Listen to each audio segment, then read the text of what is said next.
వ్యక్తిపై విచక్షణా రహితంగా గాయపరచిన ఏఎస్ఐ. పుంగనూరు కొత్తపేటలో చికెన్ దుకాణం నిర్వహించుకుని జీవనం సాగిస్తున్న షేక్ మహబూబ్ బాషా. ఆర్థిక లావాదేవీల కేసు నేపథ్యంలో మహబూబ్ బాషాపై పుంగనూరు పోలీస్ స్టేషన్లో చెయ్యి చేసుకున్న ఏఎస్ఐ. నానా బూతులు తిట్టి దుర్భాషలాడాడంటూ ఏసీపై చర్యలు తీసుకోవాలని డిమాండ్ చేసిన బాధితుడు. మహబూబ్ బాషా, నేను కొత్తపేట సర్కిల్లో చికెన్ షాప్ పెట్టుకుంటున్నాను. నేను వ్యాపారం చేసినాను. సిద్దిక్ అనే వ్యక్తి దగ్గర వ్యాపారం చేసినాను. 2.5 లక్షల నుంచి 2.6 లక్షల వరకు అప్పు ఉన్నాను. నేను ఆయన చెప్పినాను 15వ తేదీ కుదురుతుంది ఇస్తానని. 15వ తేదీ కుదరలేదు. మళ్ళీ టైం అడిగినాను 5వ తేదీ ఇస్తానని. చెక్ రాసి ఇమ్మన్నాడు. చెక్ రాసి ఇచ్చినాను. 5వ తేదీ టైం ఇంకా ఉంది. 5వ తేదీ ఈరోజు 3వ తేదీనే.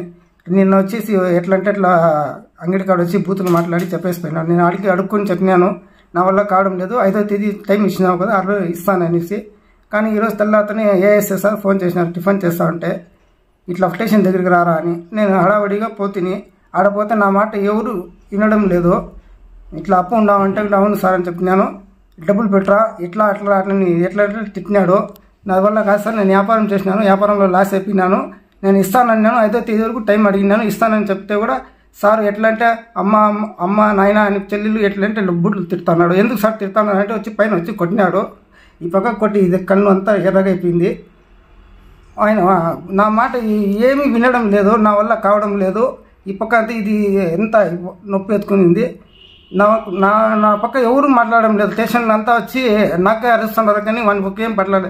నేనేం తప్పు చేయలేదు సార్, వ్యాపారం చేసినాను, లాస్ అయిపోయినాను, నా వల్ల అవడం లేదు. కానీ 50,000 లోన్ తీసి ఇస్తానని చెప్పినాను. ఆడికి ఒప్పుకోవడం లేదు. ఎస్ఐ సార్ వచ్చి ఎట్లా అంటే అమ్మ చెల్లెలకి ఎట్లా అంటే అట్లా ఇంట్లో వాళ్ళకంతా తిడతాన్నారు. ఎందుకు సార్ తిడతాన్నారు అంటే ఇట్లా పెట్టి కొట్టినారు. కొట్టేకి వస్తాడు. వాళ్ళు ఏమరంటే నా మాట ఏమి వినడం లేదు. నాకు నా ఏం లేదు సార్, నేను కావాలంటే మసీదుకి పోవాలని అనుకుంటాను మా వాళ్ళ దగ్గరికి. ఈ ప్రకారంగా సతాయిస్తే నా వల్ల కావడం లేదు. ఇంత నొప్పి ఎత్తుకొని నేనేం తప్పు చేసినాను సార్, నేను ఎత్తి వ్యాపారం చేసినాను అంతే. నేను అప్పు కూడా తీసుకున్నాను, అందుకే వ్యాపారం చేసినాను, వ్యాపారంలో లాస్ అయిపోయినాను. నా వల్ల ఇప్పుడు కావడం లేదు. నన్ను పెద్దవాళ్ళ దగ్గరికి నేను పోతా ఉన్నాను.